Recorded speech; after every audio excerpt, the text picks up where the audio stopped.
Okay, so I think my self-defeating pattern is a process of, um, well, I'll just kind of walk through the steps. So it starts out by I see that I have certain assignments, and I try to plan out my week, and my brain wants to optimize the amount of time that I have not doing homework. That's my natural instinct, and so I do that, but I like to work on homework later in the day because my brain works better in the evening. And so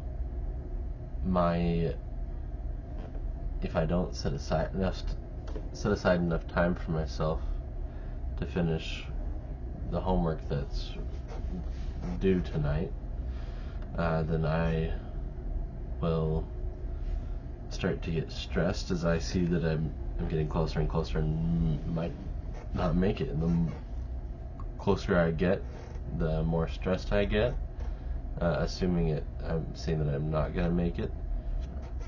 And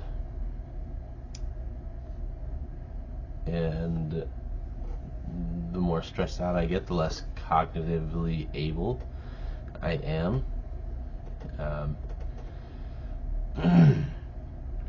And so I start doing problems slower, and I start struggling to find the answers to problems, and that makes me more stressed, which makes me less cognitively able, and it just turns into a cycle that is very self-defeating, and it just gets worse and worse and worse.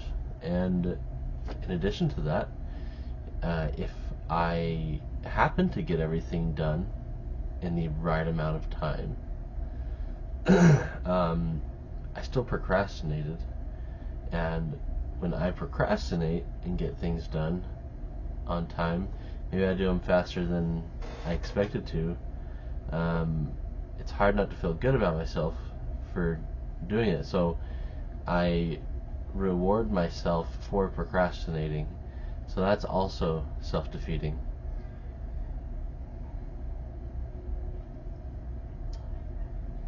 And I guess those are pretty specific examples of, I guess I can tell of a specific time, like, Sunday night I had this problem where I just really didn't want to do the assignment. And I guess I should say part of it is that when I give myself such a small chunk of time to do it, I have to do it without stopping, and I have to rush through, and when I'm rushing, I can't stop and break it up into sections. I have to hyper focus for 5 to 8 hours, and so it makes me dread doing like starting school the next day. So on Sunday I had gone through a couple of days, 3 or 4 days of doing 8-hour school shifts where I hyper focused for that time and didn't take any breaks and just plowed through it. And so by Sunday I was just done. I didn't want to do any homework, but I had a significant assignment due, and so I kind of forced myself to start, but I started it fairly late because I just kept procrastinating, and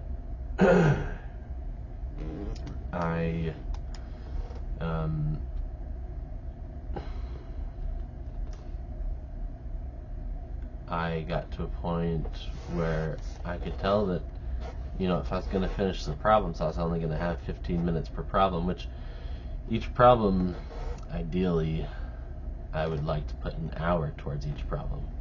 They're big problems, and I had like 12 of them. And they're very difficult problems that take a lot of time to think through and solve. And so, yeah, it led to that downward spiral where I was less and less able to actually do the I was less and less mentally capable of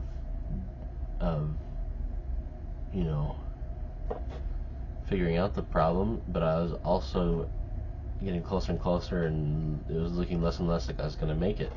So I ended up not doing well on the homework,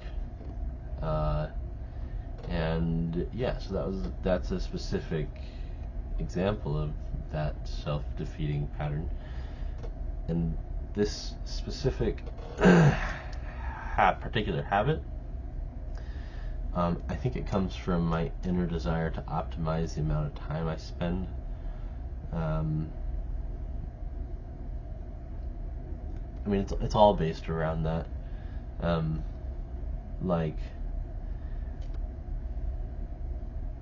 you know, if my brain, I think if I start early, then you know, the amount of time that I'm going to be able to spend on my homework has no bound. It could just go on and on and on, and you know, like, I'm the kind of person that, given an infinite amount of time, like, I would read the whole book, I would watch every lecture, I would do every homework problem, and if I had the time for that, it would be great. But this is the problem, if I have unlimited time, if I start way early, I'm just going to spend tons and tons of time on it. And so my brain naturally optimizes that effect by postponing it until, you know, maybe I want to give myself 8 hours to do this assignment. So I won't start until 8 hours before the due date, because then I have no option but to limit it to 8 hours. Which is where I think that's where the procrastination stems from, and the undesirable effect that it's had on my life is that, you know, I just I failed 3 classes last semester. You know, that came directly as a result of that bad habit and self-defeating pattern. And how'd my life be improved if I changed it? Well, I would have lower stress, which would lead to higher mental capacity in moments of trying to get stuff done. It would allow me to just be more relaxed, and you know, when I'm relaxed, you know, mental capacity is great for doing homework, but it's also important for making logical decisions about how I respond to people in, you know, difficult situations. So, you know, if my kid, I don't know, just for example, if my kid comes up and whacks me in the face with something, I can respond by screaming at my kid like, "Oh my gosh, that hurt so much, what's wrong with you, kid?"